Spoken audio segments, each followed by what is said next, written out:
Hello everyone, my self Krishna and मैं आप सभी का स्वागत करता हूं राइजिंग चैम्प्स में। आज हम लोग डिस्काउंट का टाइप नंबर 4 जो है उसका कॉन्सेप्ट आज हम लोग देखने वाले।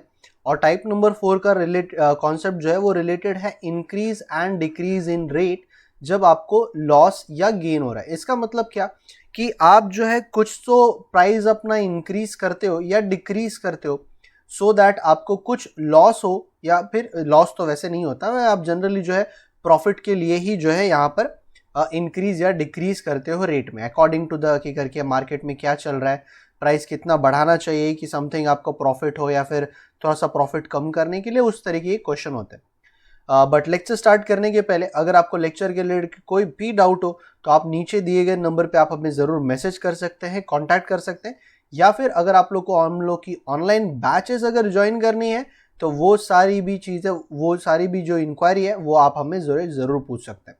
चलिए स्टार्ट करते हैं फिर आज के लेक्चर से। इसके डायरेक्ट क्वेश्चन के ऊपर आते हैं कि इसमें क्वेश्चन का स्ट्रक्चर कैसा होता है कि अ डीलर ने mark is good by 20% above the cost price. यानी कि इसका मतलब क्या है, ये फर्स्ट लाइन का पहले बात तो मीनिंग क्या है कि कॉस्ट प्राइस के 20% ऊपर जो है आपने अपना रेट जो है वो सेट करके रखा है। इसका मतलब अगर मान लो आपका कॉस्ट प्राइस अगर 100 है तो आपका जो रेट है वो 120 आपने रखा होगा, तो ये दिखाने वाली कीमत होती है, यानी कि मार्केट प्राइस हो जाएगी।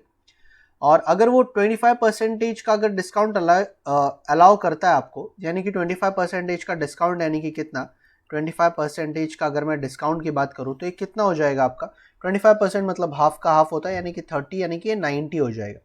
सो आपको यहाँ पर then what percentage could he loss or gain, तो यहाँ पर आपका 10% का जो है वो आपका लॉस हो जाएगा। बहुत ही क्लियर और सिंपल आंसर। आई थिंक ये क्वेश्चन हमने ऑलरेडी देखा है, बट थोड़ा सा वार्म अप के लिए, क्योंकि आज के टाइम में 2-3 चीज़ें अलग होगी, तो एक थोड़ा सा एक बेसिक सा क्वेश्चन पहले हमने सॉल्व कर लिया। तो अगर आप इसको नॉर्मल वे से भी करना चाहते हो तो एक्चुअली इसका एक फॉर्मूला भी है कि ए इंटू ए प्लस बी प्लस ए इंटू बी अपॉन 100। इसमें जो ए होता है वो फर्स्ट परसेंटेज काउंट होता है, बी जो होता है वो सेकेंड परसेंटेज काउंट होता है। तो आप यहाँ पर जैसे कि अगर मैंने ए को 10% रखा है, 20% रखा है और 25% डिस्काउंट है, तो एक्चुअली 25 आपका माइनस में रहेगा क्योंकि आपका डिस्काउंट हो रहा है ना वो। तो ये आपका हो जाएगा इस तरीके से फॉर्मूला है। फॉर्मूला एक्चुअली मैं जनरली ज़्यादा डिस्कस नहीं करता, बट जस्ट एक बता रहा हूँ, तो मैं ज़रा इसको फटाफट जो है बस सॉल्व कर दे रहा हूँ मैं, ठीक है। सो ये 2 ज़ा हो जाएगा, ये 5 ज़ा हो जाएगा, 2 कैंसिल हो जाएगा, तो -5।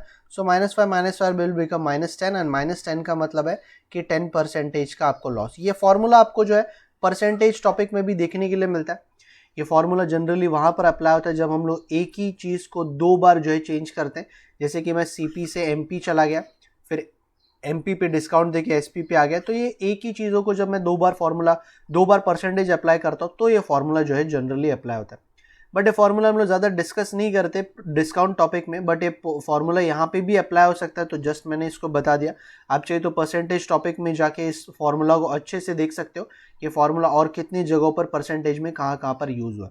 चलिए हम लोग आगे बढ़ते हैं कुछ सेकेंड क्वेश्चन के साथ में।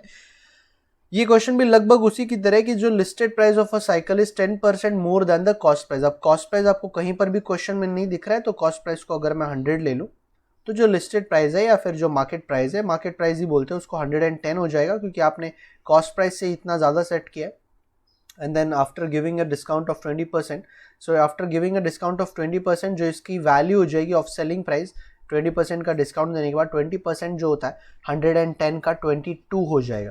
तो ये अराउंड आता है आपका 88, यानी कि सेलिंग प्राइस आपका 88 हो जाएगा, कॉस्ट प्राइस आपका 100 है। तो यहाँ पे क्लियर कट आपको 12% का क्या दिख रहा है, 12% का आपको यहाँ पे लॉस नजर आ रहा है। ऑप्शन नंबर डी जो है वो आपका राइट आंसर हो जाएगा। ठीक है, तो सिंपल चीज़ है, फिलहाल कंपैरिजन ही है। तो हम लोग थोड़ा सा और आगे बढ़ते क्वेश्चन में, इसको और अच्छे से और वेराइटी ऑफ क्वेश्चंस देखते हैं सॉल्व करने के लिए। अब थर्ड क्वेश्चन में भी ऑलमोस्ट वैसा ही है, क्योंकि स्टार्टिंग में 3-3 क्वेश्चनों का मैंने यहाँ पे सेट बना के रखा है। तो अब अगर मैं इसका आंसर निकालूँ फटाफट, तो कॉस्ट प्राइस आपका हो जाएगा, कॉस्ट प्राइस के कंपैरिजन में जो आपका मार्केट प्राइस है should be in how much about the cost price. अब देखो यहाँ पे थोड़ा सा चेंज है, how much about the cost price should the market of gain 12%, ये जो प्रॉफिट आपको 12% का है एंड डिस्काउंट आपको 20% का। अब देखो प्रॉफिट किस पे होता है, आप सभी को पता है कि प्रॉफिट या लॉस हो वो आपको कॉस्ट प्राइस के ऊपर डिपेंड करता है। तो इसके ऊपर मैंने यहाँ पर 12% का प्रॉफिट अगर मैं लेकर आ रहा हूँ यहाँ पर, तो ये 112 में आप इस चीज़ को बेचोगे। एंड आफ्टर डिस्काउंट आपको पता है कि मार्केट प्राइस के ऊपर मिलता है, तो मार्केट प्राइस का जो मार्केट प्राइस की जो वैल्यू अगर मैं उसके ऊपर डिस्काउंट दे दूँ 20% का, यानी कि 80/100 हो जाएगा, उसकी वैल्यू मुझे मिलेगी 112। तो इसका जो सिंपल आंसर अगर मैं निकालूँ तो आई थिंक ये आपका आ जाएगा, एक्स की वैल्यू आ जाएगी आपको 40 आ जाएगी, ठीक है ना। एक्स की वैल्यू आपको कितनी मिल जानी है, 40 में नहीं, एक सेकेंड, कुछ तो यहाँ पे गलत किया, यहाँ पे आपका हो जाएगा 14 हो जाएगा, 140 आ जाएगी वैल्यू। तो मार्केट प्राइस को अगर आपने 140 सेट करके रखा है, यानी कि क्वेश्चन के according how much about the cost price should be mark, तो कितना अबाउ आपने मार्क कर किया यहाँ पे। कॉस्ट प्राइस आपका 100 था, मार्केट प्राइस आपका 140, दैट मीन्स आपने जो मार्क किया वो 40% ज़्यादा मार्क किया।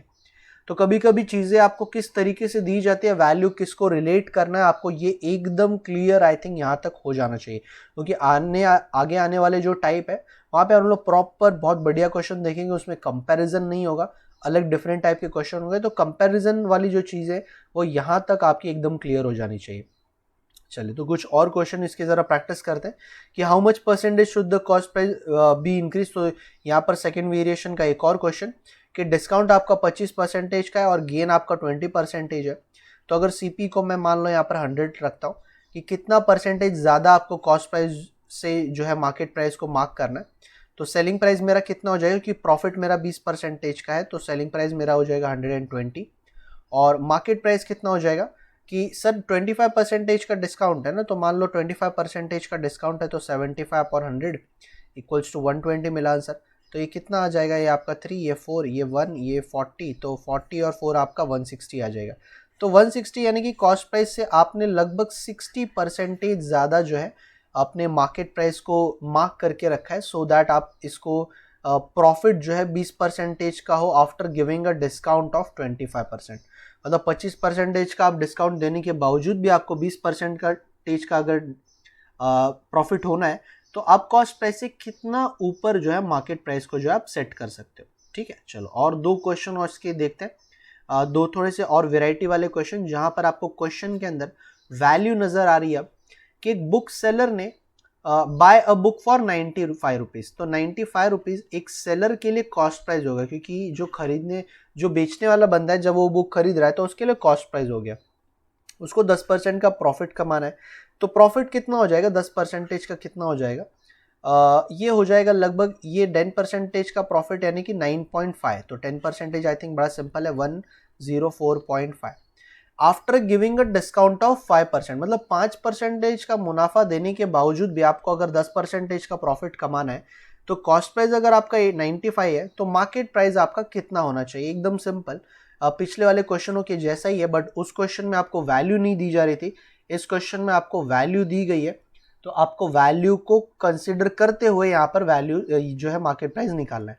तो मार्केट प्राइस को सपोज अगर मैं एक्स ले लूँ, तो यहाँ पर आपको देना है 5% का डिस्काउंट, मतलब 95/100, और जो सेलिंग प्राइस है वो 104.5। तो अब देखो, वो क्वेश्चन में और ये क्वेश्चन में आई थिंक कैलकुलेशन का थोड़ा सा फर्क आ जाता है कि आपको इन क्वेश्चनों में कैलकुलेशन थोड़ा सा फास्ट जो है करने आना चाहिए, ठीक है।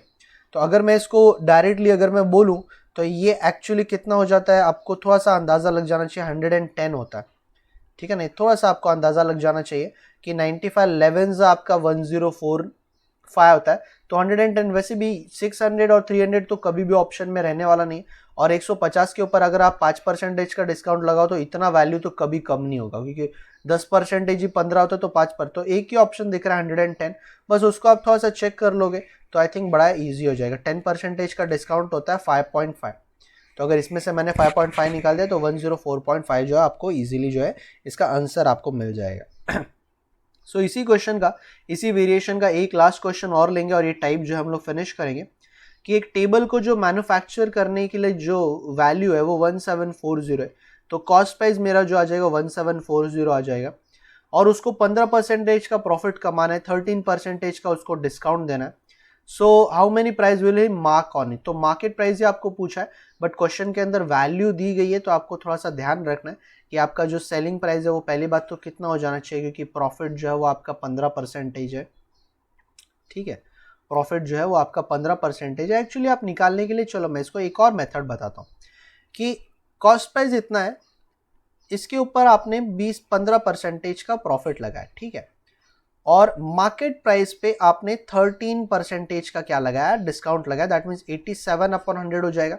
अब देखो ये लास्ट क्वेश्चन है, बट मैं आपको काफ़ी इंपॉर्टेंट चीज़ बता रहा हूँ कि यहाँ पे कॉस्ट प्राइस और मार्केट प्राइस पे, जब कॉस्ट प्राइस पे आपने प्रॉफिट परसेंटेज लगाया तब आपको कुछ तो एसपी मिलना है, ठीक है, और मार्केट प्राइस पे जब आपने डिस्काउंट लगाया तब आपको एसपी मिलना है। अब दोनों की एसपी जो है बराबर है, क्योंकि दोनों एक ही चीज़ों के बारे में बात कर रहे हैं। तो मैंने यहाँ पे क्या कर दिया कि सेलिंग प्राइस को यहाँ पर मैंने कॉमन रख दिया। सेलिंग प्राइस को मैंने क्या रखा है, यहाँ पे कॉमन रखा है, ताकि मैं दोनों को इजीली कंपेयर कर पाऊँ। अब मैं अगर इसका सॉल्यूशन निकालता हूँ तो देखो बाकी के पिछले क्वेश्चनों के कंपैरिजन में इसका कट जो है बहुत इजी हो जाएगा। 87 का डबल होता है 174, दैट विल बिकम 2, और 20 इंटू 115 जो हो जाएगा वो इसका डबल हो जाएगा 230 जो है 2300 जो है ये इसका मार्केट प्राइस की वैल्यू आ जाएगी। ऑप्शन नंबर ए आपका राइट आंसर हो जाएगा। बट यहाँ पे इंपॉर्टेंट चीज़ क्या कि सर दोनों में सेलिंग प्राइस जो आएगी वो सेम आएगी, कि एक ही चीज़ों के बारे में बात कर रहे हैं, तो क्यों ना मैं सेलिंग प्राइस को बिना निकाले इसको कंपेयर कर दूं। अब देखो जैसे कि अगर मैं 5th क्वेश्चन की बात करूं तो यहाँ पर मैंने सेलिंग प्राइस को निकाला।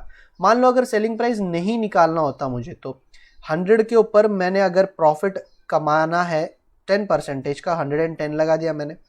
जो भी मुझे सेलिंग प्राइस होगा वो इस डिस्काउंट के ऊपर, डिस्काउंट जो है 5% का है तो 95/100, तो ये सेम ही होना चाहिए ना, सेलिंग प्राइस तो दोनों का सेम होना चाहिए। 100 कैंसिल हो गया। और अगर मैं इसको थोड़ा सा कट करूं, इसको अगर मैं कट करूं तो आई थिंक 104.5 आपका आंसर जो है आपको इजीली मिल जाएगा, ठीक है ना, क्योंकि ये आपका अगर कट होगा तो ये बनेगा 22, ये बनेगा 19, और अगर मैं इसको 2200 डिवाइड बाय 19 कर दूं तो आई थिंक ये आपका 104.5 ही बनेगा, ठीक है। या फिर इसके पहले वाला भी जो क्वेश्चन है कि मान लो अगर आपको सेलिंग प्राइस यहाँ पर नहीं चाहिए, सो कॉस्ट प्राइस के ऊपर आपको कॉस्ट प्राइस जो कि आपको नहीं दिया गया, तो मैं 100 ही पकड़ रहा हूँ कि गेन आपको 12% का कमाना है, और यहाँ पर मार्केट प्राइस जो है वो डिस्काउंट आपको 20% का दे रहे हैं, तो 80/100 हो जाएगा। तो ये इजीली जो है मैं यहाँ पे कैंसिल कर देता हूँ, 0 कैंसिल, 8 1 जा, 832 जा, सॉरी 8 14 जा हो जाएगा, और 14 इंटू 10 आपका 140 जो है वो आपका इजीली आपको आंसर मिल रहा है। तो यहाँ पर आप देख रहे हो कि करके क्वेश्चनों में हम लोगों ने सेलिंग प्राइस को बिना निकाले भी चीज़ों का आंसर हम लोग बहुत इजीली जो है ढूंढ सकते हैं।